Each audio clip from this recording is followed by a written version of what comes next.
निर्गमन ग्रंथ अध्याय 25। प्रभु ने मूसा से कहा, इस्राएलियों से कहो कि वे मेरे लिए चंदा ले आए। तुम प्रत्येक व्यक्ति से जो स्वेच्छा से देना चाहे मेरे लिए चंदा स्वीकार करो।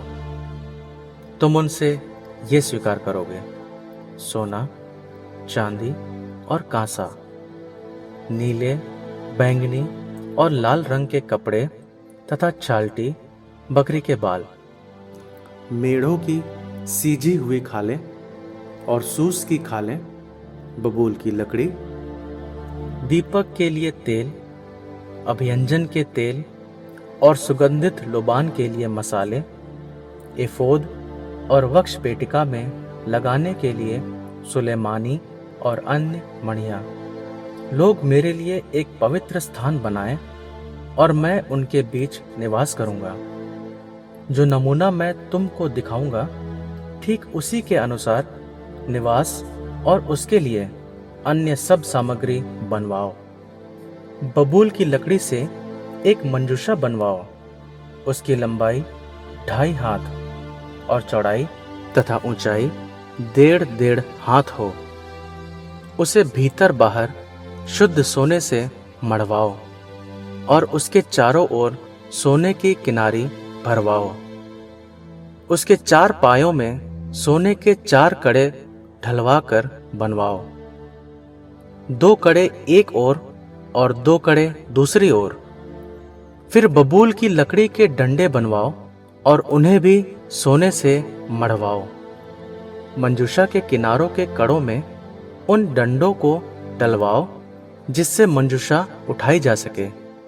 डंडे हमेशा मंजूषा के कड़ों में लगे रहेंगे, वे उनसे कभी अलग नहीं किए जाएंगे। मंजूषा में उस विधान पत्र को रख दो जिसे मैं तुमको दूंगा। शुद्ध सोने का एक छादन फलक बनवाओ। उसकी लंबाई 2.5 हाथ हो और उसकी चौड़ाई 1.5 हाथ। छादन फलक के दोनों ओर सोने से गढ़े 2 केरूब बनवाओ। एक सिरे पर एक केरूब और दूसरे सिरे पर दूसरा केरूब। ये केरूब और छादन फलक एक ही धातु खंड के बने हों। उन केरूबों के पंख ऊपर से ऐसे फैले हुए हो कि वे अपने पंखों से छादन फलक को ढके रहें। वे एक दूसरे के आमने सामने हो और उनका मुख छादन फलक की ओर हो।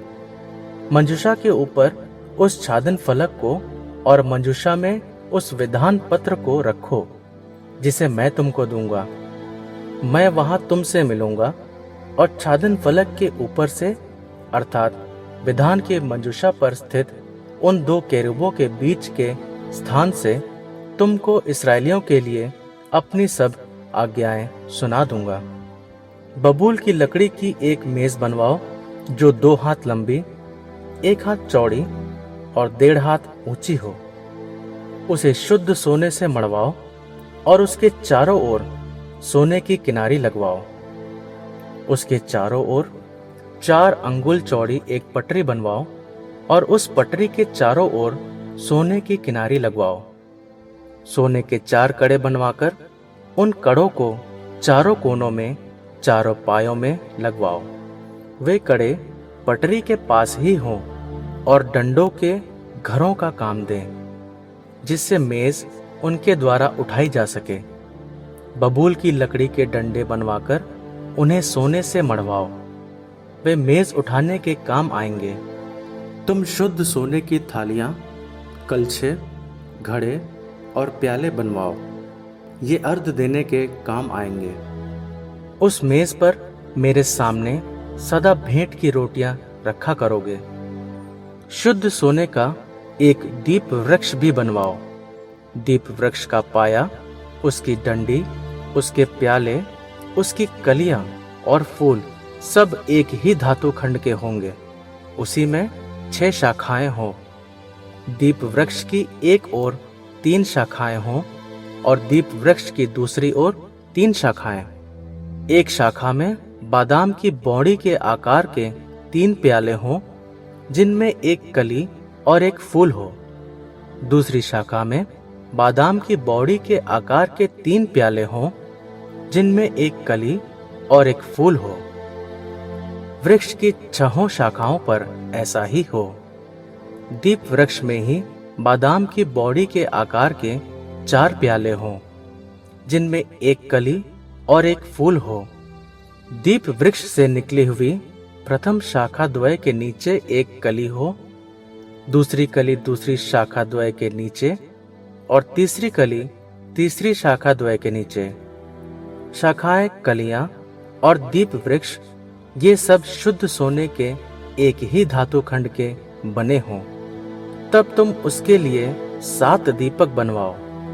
उन दीपकों को इस प्रकार जलते रखोगे कि उनका प्रकाश सामने के स्थान पर पड़े।